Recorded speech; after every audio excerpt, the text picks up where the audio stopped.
And my students, welcome to my YouTube channel the NEET 5 meaning daily में आपका स्वागत है। आज की मीनिंग चालू करते हैं। First meaning decay, DECAY, decay, erode, ERODE, erode, deplete, DEPLETE,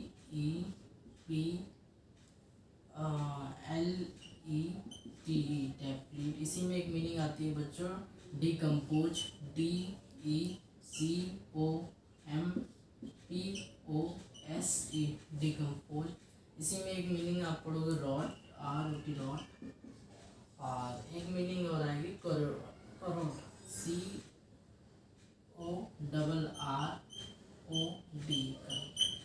DK, erode, deplete, decompose, rot और करोड़। इन सभी का मीन्स होता है बच्चों क्षय होना। कोई चीज़ अपने आप खराब हो जाए या खराब हो रही उसको बोलते हैं क्षय होना।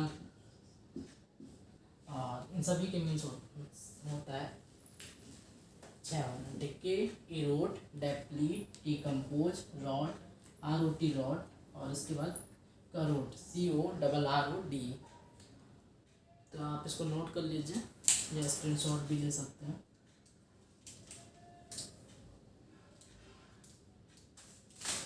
चलिए बच्चों आगे बढ़ते हैं। इसको आपने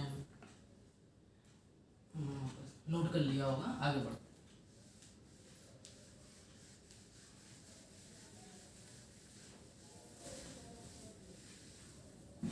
तो बच्चों अपने आप क्षय होना, डिके हम लोगों ने पढ़ा, decay, erode, rot, decompose, corrode, ये सब मीन्स पढ़े। अब कुछ मीनिंग होती हैं जो हम खुद खराब कर रहे हैं। कोई चीज़ है हमने खुद उसको खराब कर दिया, उसको नष्ट कर दिया, समाप्त कर दिया। उस सेंस में आता है डिस्ट्रॉय। सबसे पहले meaning destroy, DESTROY, destroy, DESTROY, destroy. इसी में आप पढ़ोगे डिमोलिश, DEMOLISH,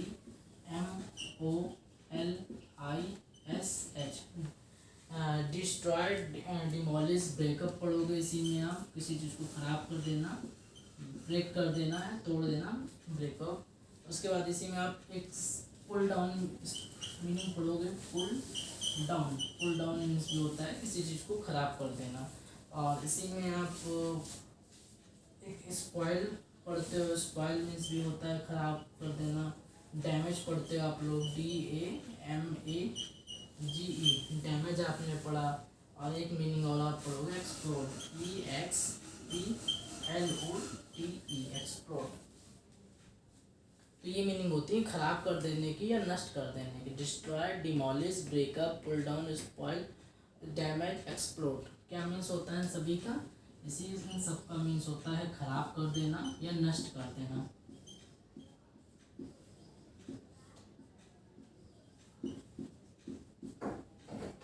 खराब कर देना, नष्ट कर देना, इन सेंस में आता है। पहले भी जो मीनिंग पढ़ी थी बच्चों, वो हमने क्या पढ़ा था? वो अपने आप क्षय होने की मीनिंग थी, अपने आप खराब होने की। वो क्या पढ़ी हम लोगों ने क्या पढ़ी थी? First meaning decayed, corrode, erode, deplete और डिकम्पोज, रॉट। ये सब मीनिंग पढ़ी थी। और खराब कर देना या नष्ट कर देना, ये अपने आप नहीं बल्कि हम खुद करते हैं। हम किसी चीज़ को खराब कर रहे हैं तो उसकी मीनिंग्स ये होती हैं destroy, demolish, break up, pull down, spoil, damage और एक्सप्लोड। इन सभी को आप नोट कर लीजिए और स्क्रीनशॉट ले लीजिए।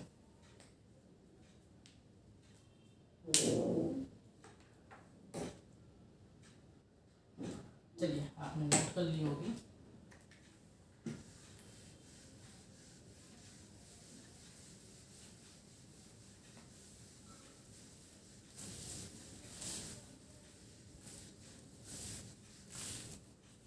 बच्चों 5 मीनिंग रोज में 2 मीनिंग हम करा चुके हैं। खुद एक मीनिंग बताई मैंने क्षय होने की, जो अपने आप हर चीज़ें खराब होती हैं उनकी मीनिंग बताई।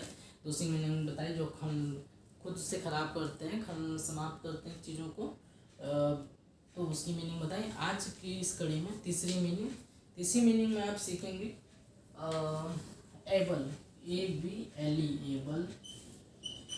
इसी में आप सीखेंगे एजाइल, AGILE,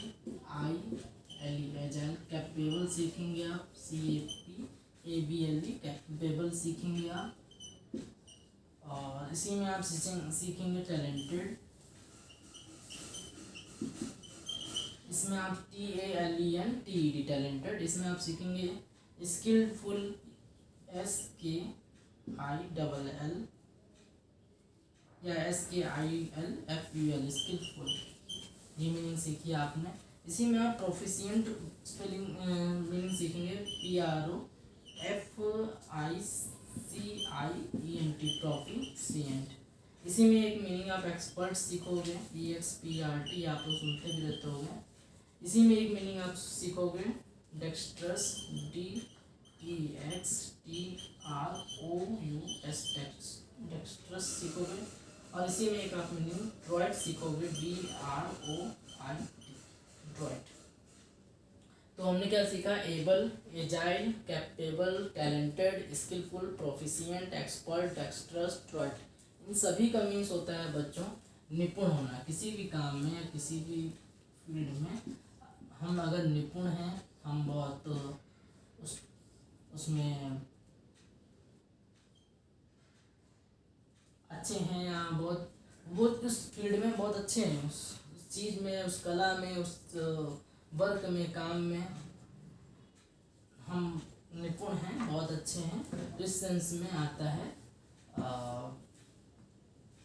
ये सब मीनिंग्स उस सेंस में आती हैं।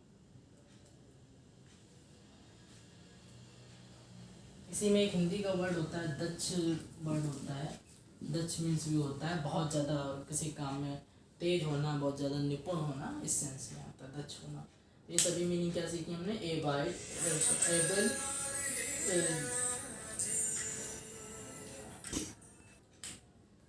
बच्चों 5 मीनिंग डेली में।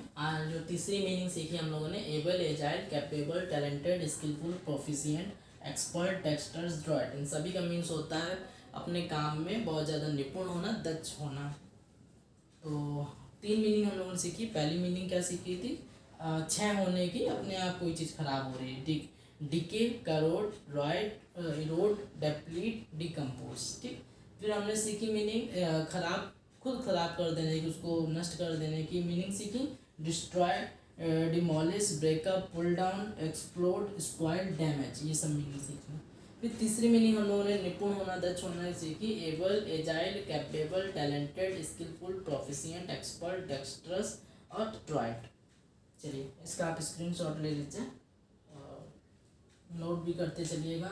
और रिवीजन मस्ट है, रिवीजन करते रहिएगा शुरू से लेकर 5 मीनिंग रोज की रोज आप शुरू से फर्स्ट डे से जो मैंने मीनिंग लिखाई थी वहाँ से रिवाइज करते चलिए और रोज की रोज सीखते चलिए, रिवाइज करते चलिए, तब आप इसको रिस्टोर कर पाएंगे माइंड पे।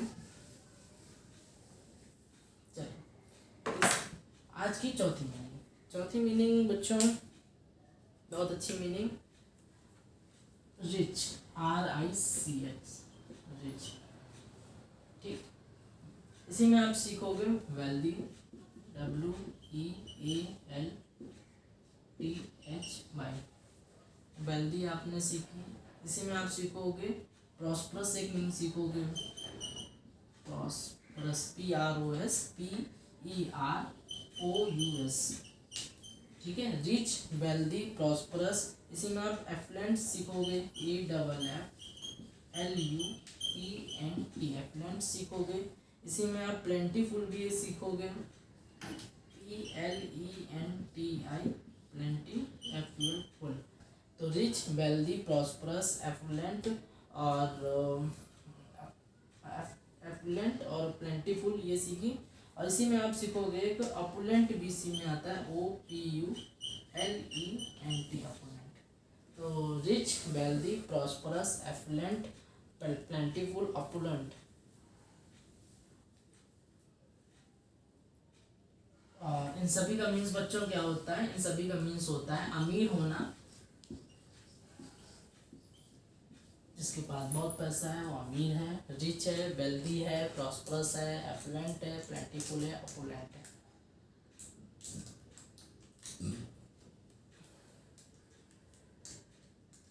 हेल्थ और वेल्थ दो शब्द सुनते हैं। हेल्थ जिसका शरीर अच्छा है, और वेल्थ जिसके पास पैसा अच्छा है। वेल्थ मीन्स पैसे से रिलेटेड होता है।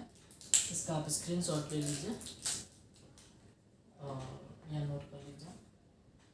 आज की 5 मीनिंग डेली की ये चौथी मीनिंग थी। चलिए आगे बढ़ते हैं।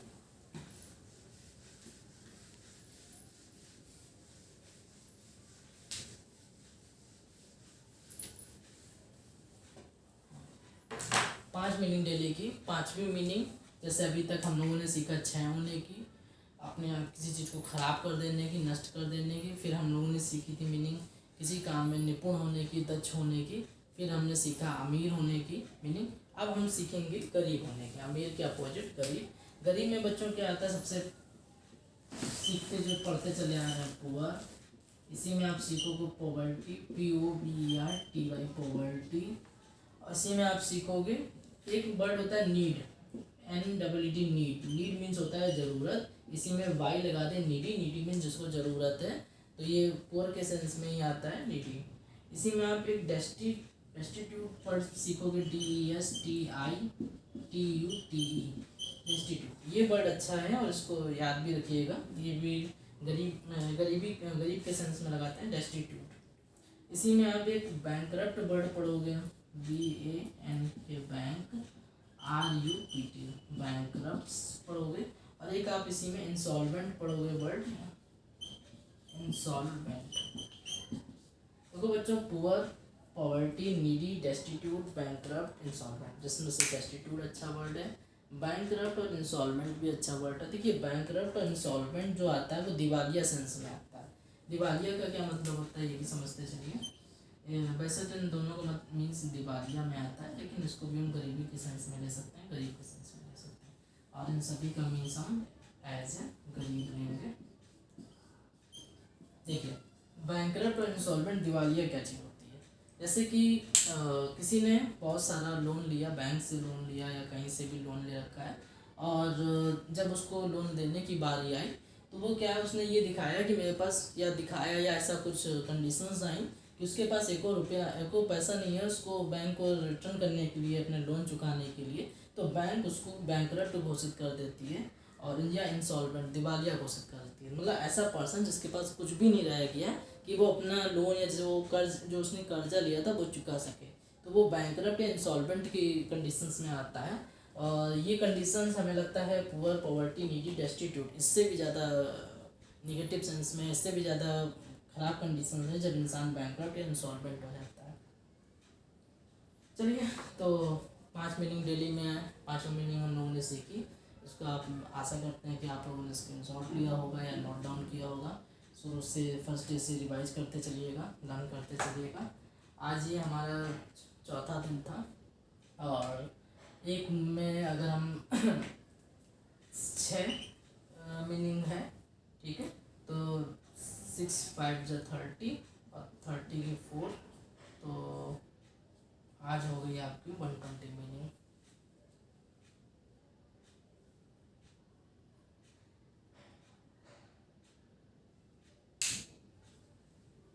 तो आज आप 4 दिन में आप लोग 120 मीनिंग सीख चुके हैं। 120 मीनिंग आपके पास स्टोर है, आप उसको रिवाइज करते चलिए, लर्न करते चलिए।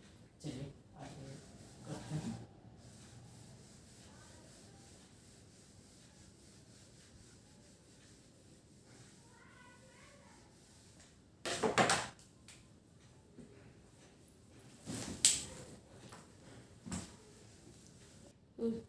चलो बच्चों, आज का टर्न फ्राइडे है। फ्राइडे में मुझे हिंदी पढ़नी थी। हिंदी मदर टंग है, सबको आती भी है, और हिंदी मीडियम इंग्लिश मीडियम दोनों के ही लिए हिंदी ज़रूरी है। हिंदी में देखा जाए तो हम ग्रामर चालू कर रहे हैं। आज ग्रामर में सबसे पहला जो चैप्टर चालू कर रहे हैं वो है बच्चों संज्ञा। संज्ञा हम छोटे से ही पढ़ते चले आए हैं, लिखते चले आए हैं डेफिनेशन इसकी। क्या, किसी व्यक्ति, वस्तु या स्थान के नाम को क्या कहते हैं, संज्ञा कहते हैं, ठीक है। तो किसी व्यक्ति, वस्तु, स्थान के नाम को संज्ञा कहते हैं। ये खूब लिखा, खूब याद किया, लेकिन कभी समझा नहीं। आज चलो समझते हैं संज्ञा है क्या। संज्ञा बच्चों क्या है, संज्ञा सिर्फ नाम है। अगर हम ये सीखें कि संज्ञा क्या है, ये नाम है। बस इतनी सी बात हमें सीखनी है। किसी का भी नाम, किसी भी व्यक्ति, वस्तु, स्थान या कोई भी चीज़, हमें अगर ये चीज़ समझ में आ रही है कि नाम लिया जा रहा है तो वो संज्ञा है। जैसे हमने कहा रोहन एक लड़के का नाम है, हमने कहा हिमालय तो एक पर्वत का नाम, हमने कहा कि कुर्सी तो बैठने वाली चीज़, ये भी एक नाम है, एक वस्तु का नाम है। तो ये जितनी भी नाम वाली चीज़ें होती हैं संज्ञा है, संज्ञा में नाम आता है। तो कहीं भी आप अगर आपको लगे कि नाम लिया जा रहा है तो वो है संज्ञा। ठीक, अब इसके भी टाइप्स होते हैं, इसके आप भेद पढ़ोगे तो इसके टाइप्स क्या हैं। टाइप्स इसके 5 टाइप्स होते हैं। संज्ञा के कितने भेद होते हैं? संज्ञा के 5 भेद होते हैं। संज्ञा के प्रकार में आप 5 चीज़ें पढ़ोगे। सबसे पहले इसमें एक आता है जातिवाचक संज्ञा।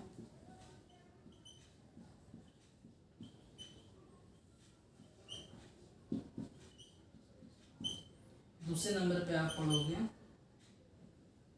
पहले नंबर पर व्यक्तिवाचक, फिर जातिवाचक आता है। तो जातिवाचक मैंने पहले लिख दिया, आप व्यक्तिवाचक लिख दे रहे हैं, मैं तो प्रकार पढ़ने हैं। व्यक्तिवाचक, जातिवाचक, द्रव्यवाचक और समूहवाचक, भाववाचक, ये होते हैं। तो व्यक्तिवाचक, फिर उसके बाद चलिए इसको सही से ही लिख देते हैं, बच्चे कंफ्यूज नहीं आ रहे। ये आपने स्क्रीनशॉट लिया, इसमें कुछ ऐसा है नहीं, तो शुरू से ही यहाँ से लिख देते हैं तो ज़्यादा अच्छा रहेगा, दिखाई भी देगा और साफ समझ में भी आएगा। पहले नंबर पे है व्यक्तिवाचक। व्यक्तिवाचक संज्ञा। दूसरे नंबर पे बच्चों आता है जातिवाचक।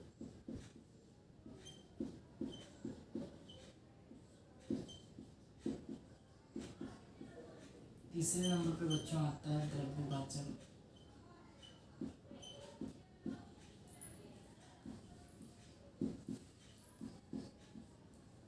चौथे नंबर पे बच्चों आता है समूहवाचक।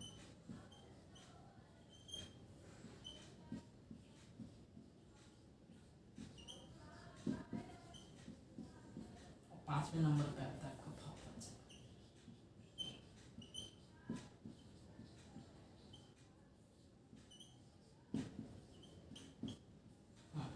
तो ये 5 प्रकार हमें थोड़ा सा याद करने पड़ेंगे। सबसे पहले संज्ञा, किसी भी चीज़ का नाम, कोई भी नाम हमारा संज्ञा होता है। उसके संज्ञा के जब हम प्रकार पढ़ते हैं तो 5 पढ़ना है, व्यक्तिवाचक, जातिवाचक, द्रव्यवाचक, समूहवाचक और भाववाचक। चलिए शुरुआत करते हैं। शुरुआत ये है कि व्यक्तिवाचक, सबसे पहले व्यक्ति जैसे होता है पर्सन, तो उस व्यक्तिवाचक संज्ञा मतलब किसी पर्सन का नाम, और ऐसा नाम जो सिर्फ उसी का है, मतलब उसी का उस आसपास दे। जैसे वैसे तो नाम तो कई लोग, जैसे राम नाम ले तो राम के कई इस अपने स्टेट में, अपने भारत देश में कई लोगों का नाम राम है। लेकिन अगर आप पर्टिकुलर समय की बात करेंगे जहाँ पे आप हैं, तो राम किसी एक ही आदमी का नाम होगा, हो सकता है 2 लोगों का राम नाम हो, या आप नाम लेंगे किसी भी चीज़ का नाम लेंगे तो जो आपके आसपास सिर्फ 1 या 2 लोगों का मिले ज़्यादा से ज़्यादा, तो वो होता है व्यक्तिवाचक, किसी पर्सन का नाम, किसी पर्सनल नाम, ये व्यक्तिवाचक। जैसे कि हमने कोई भी नाम ले लिया, ठीक है, हमने सीता, गीता, रीता, ठीक है, लड़कों के नाम में रोहन, सोहन, ये सब नाम ले लिए, तो ये हमारे क्या हो गए? व्यक्तिवाचक संज्ञा हो गए। तो इसमें क्या आते हैं? नाम आते हैं, किसी पर्सनल नाम जो सबके नाम ना हो, जो और किसी के नाम ना हो, वो सब व्यक्तिवाचक संज्ञा में। जैसे में आपका आ जाएगा रोहन, सोहन, ये सब नाम, गीता। इसी में आप पढ़ोगे जैसे हिमालय एक पर्वत का नाम है, और हिमालय सिर्फ एक ही है, ठीक है, तो ये क्या है? ये व्यक्तिवाचक है, ये पर्सनल नाम है, किसी एक का ही नाम है, तो वो व्यक्तिवाचक संज्ञा में आएगा, ठीक है। उसके बाद ऐसे आपने गंगा पढ़ा, गंगा नदी का नाम है, एक ही है हर जगह। गंगा, कई नदियों का नाम तो गंगा होता नहीं है, एक नदी, एक गंगा नदी है, वो पूरे भारत में या और भी देशों में बह रही है, तो वो गंगा जो है सब व्यक्तिवाचक संज्ञा में आएगा। इसके बाद अब बच्चों हम सीखेंगे जातिवाचक संज्ञा। जातिवाचक पे कुछ सीखने में ज़्यादा जोर दीजिएगा। व्यक्तिवाचक हमने सीखा कि किसी खुद का पर्सनल जो नाम है, वो जो सबका, अगर आसपास की बात करें तो सबका नहीं होता है, एक ही आध के लोगों का होता है, तो वो होता है व्यक्तिवाचक संज्ञा। जैसे हमने किसी लड़के का नाम लिख दिया या किसी पर्वत का नाम लिखा, किसी नदी का नाम लिखा, ये सब व्यक्तिवाचक में आ गया। अब बच्चों से हम सीखेंगे जातिवाचक संज्ञा। जैसे व्यक्ति में पर्सनल बात थी, जाति में पूरे जाति की बात कर रहा है, पूरे सब की बात कर रहा है। जैसे हमने लड़के, हमने कहा लड़का या लड़के कहा, तो हमें लड़के हमने जैसे कहा तो हमें कई नाम ये लड़कों के समझ में आए, कई जैसे हमने आदमी कहा तो कई हमें आदमी लोगों के नाम याद आ गए। तो ये जितने भी जैसे लड़कों की बात करें, जैसे रोहन, सोहन, राम, रमेश, ये सब क्या है, लड़कों के नाम है। और ये अगर इनके पर्टिकुलर नाम की बात करेंगे तो ये व्यक्तिवाचक संज्ञा। अगर हम सिर्फ लड़के बोलते हैं या लड़कियां बोलें या औरतें बोलें, आदमी बोलें, या हम क्या बोलें कि अगर हमने जानवर शब्द यूज किया, ठीक, तो जानवर में जितने भी जानवर हैं सब आ गए। हमने नदियाँ केवल कह दिया तो ये सब नदियों में जितनी भी नदियाँ हैं, गंगा, ठीक है, ब्रह्मपुत्र, यमुना, सरस्वती, वो सभी इसी में आ गई, नदियों में आ गई। तो ये सभी का क्या होगी, एक जाति को शो करती है। जातिवाचक में हमें बस ये समझ में आ जाए कि कोई और भी तो चीज़ें नहीं है। जैसे लड़के हमने कहा तो लड़के में हमें कई लोग समझ में आए कि हाँ ये जितने भी हैं ये सब लड़के बैठे हैं, ठीक। इसी तरह से लड़कियाँ, अब लड़कियाँ बोला तो हमें कई लड़कियाँ इसमें आ गई, तो इसमें भी ये क्या है, ये जातिवाचक संज्ञा है, ठीक है। नदियाँ, नदियों में कई नदियों के नाम याद आ गए। कोई भी शब्द लिया जाए और उसमें आपको कई नाम याद आ जाए तो इसका मतलब होता है जातिवाचक संज्ञा। उसके बाद जैसे हमने पेड़ का कहा तो पेड़ में आप जैसे वृक्ष या पेड़ कहा तो आपको आम का पेड़ याद आ गया, नीम का पेड़ याद आ गया, ठीक है, और आपको बरगद, पीपल, ये सब नाम याद आने लगे। तो ये इसका मतलब है कि वो जो नाम लिया गया वो जातिवाचक संज्ञा के अंतर्गत होता है। अब आती है आपकी द्रव्यवाचक संज्ञा। द्रव्यवाचक संज्ञा क्या होता है, जो भी जैसे अब एक द्रव्यवाचक समझाते हैं, फिर एक चीज़ मज़ेदार बताई जाएगी। पहले तो समझे द्रव्यवाचक संज्ञा होता क्या। द्रव्य मीन्स होता है मेटल। मेटल मीन्स वो, जैसे कि हमने कहा लोहा, जैसे हमने कहा सोना, जैसे हमने कहा लोहा, सोना, चांदी, लकड़ी, ये सब चीज़ें हमारी होती हैं द्रव्यवाचक संज्ञा। देखो बच्चों, द्रव्यवाचक संज्ञा को कैसे सीखोगे, जब भी हम कोई नाम लें और उससे आप ये सोचो कि इसकी हम कोई चीज़ बना देंगे। जैसे लोहा मैंने कहा तो आपने सोचा इसका तो हम गेट बना सकते हैं, इसके तो हम तराजू बना सकते हैं, लोहे का तो हम चाकू बना सकते हैं। तो ये सब द्रव्यवाचक में आएंगे। सोना, सोना आप जानते हो, अंगूठी पहनते हैं लोग और चैन पहनते हैं, सब सोना की, सोना होती है, चांदी, ये सब हमें समझ में आया कि इससे हम ज्वेलरी बना सकते हैं, आभूषण बना सकते हैं। तो ये हमारा द्रव्य। लकड़ी हमने जैसे कहा तो आपको कुर्सी याद आई कि हम कुर्सी, गेट और स्टूल ये सब बना सकते हैं लकड़ी की।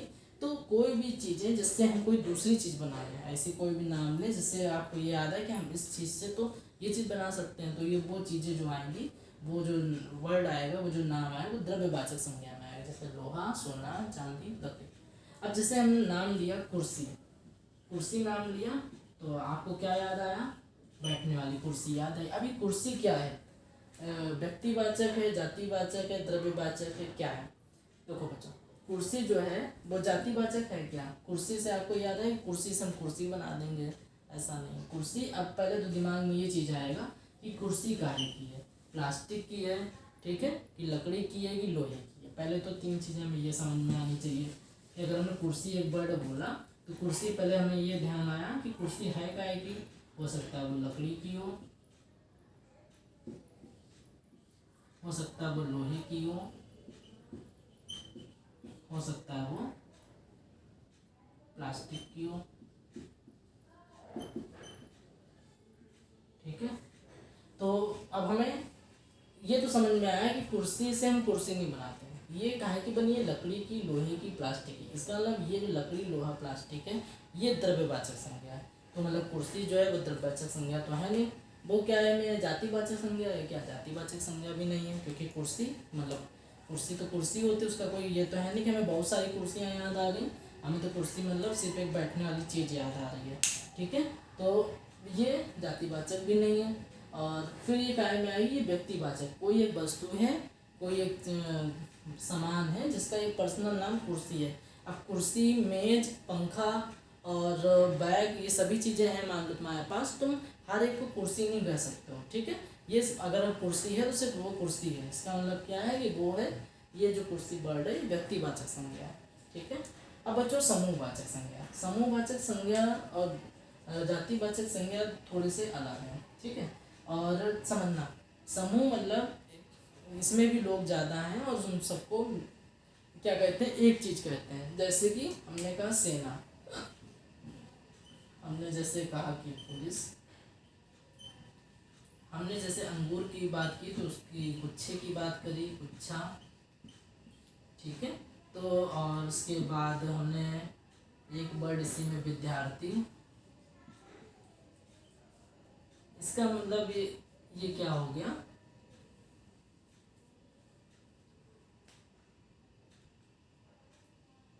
विद्यार्थी बच्चों यहाँ पे नहीं आएगा, विद्यार्थी जातिवाचक में आना चाहिए। तो पहले हम ये देखें, सेना, पुलिस, गुच्छा। ठीक है। सेना मतलब जितने भी सेना के सोल्जर्स हैं उनको सेना का ये एक समूह बन गया। पुलिस भी इसी सेंस में आएगा, गुच्छा अंगूर के सारे लगे हुए जो फल हैं गुच्छा है, उसमें सभी समूह एक समूह को नोट करते हैं, गुच्छा।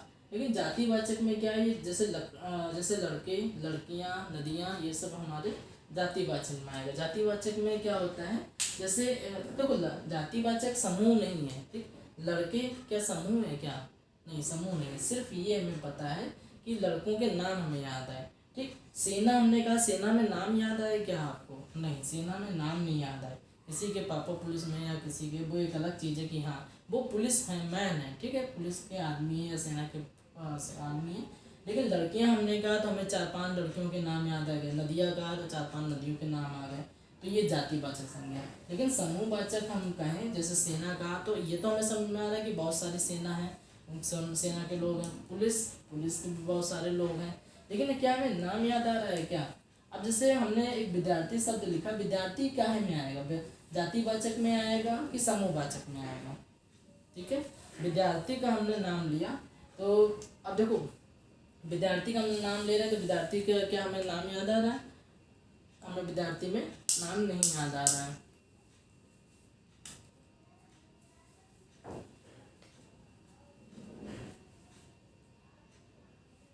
तो इस विद्यार्थी को हम किस में लिख सकते हैं, हम उसको समूहवाचक में लिख दे रहे हैं।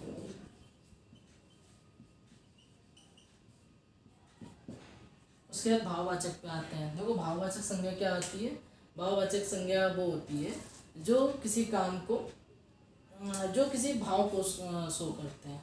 ठीक है, वो दिखाई नहीं देती। थोड़ा सा इसको हम रफ करते हैं, इसका आप स्क्रीनशॉट ले लीजिए, फिर रफ करते हैं, फिर भाववाचक केवल बचा है वो बताते हैं।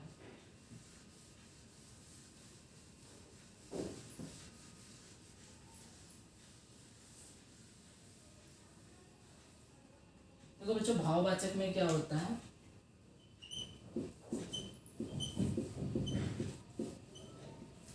जैसे हमने कहा मिठास, जैसे हमने कहा ईमानदारी, जैसे हमने कहा बुढ़ापा, तो ये शब्द कैसे हैं, ये शब्द भाववाचक संज्ञा में आएंगे। ठीक है, जैसे मिठास कोई चीज़ मीठी है, ईमानदारी, बुढ़ापा। सबसे पहले तो हमें ये समझना है कि जितने भी इस भाववाचक संज्ञा के अंतर्गत आते हैं ये दिखाई नहीं देते हैं। मिठास, हमने लड्डू खाया, लड्डू तो हमें दिखाई दिया लेकिन खाया तो मीठा लगा, तो उसकी मिठास हम देख नहीं सकते। ईमानदारी, किसी भी व्यक्ति की ईमानदारी देखी नहीं जा सकती। और बुढ़ापा, तो बूढ़ा व्यक्ति होता है, ठीक है, आदमी या औरत होता है, लेकिन वो बुढ़ापा हमें उसके लक्षण दिखाई देते हैं। ठीक है, लेकिन बुढ़ापा हम महसूस कर सकते हैं। इन भाववाचक संज्ञा में हम सिर्फ महसूस करते हैं चीज़ों को, और इनको हम देख, जैसे मिठास है, ईमानदारी है, ये सब दिखाई नहीं देती है। ठीक है, तो ये भाववाचक संज्ञा अगले टर्म में हम इसमें थोड़ा सा और इसको अच्छे से डिटेल में बताएंगे। हो सकता है थोड़ा सा इसके टाइप्स ऑफ संज्ञा या टाइप्स ऑफ नाउन के बारे में बताएं। चलिए वीडियो को लाइक करिए, सब्सक्राइब करिए, पढ़ते रहिए, रिवाइज करते रहिए। मिलते हैं कल की क्लास में। जय हिंद, जय भारत।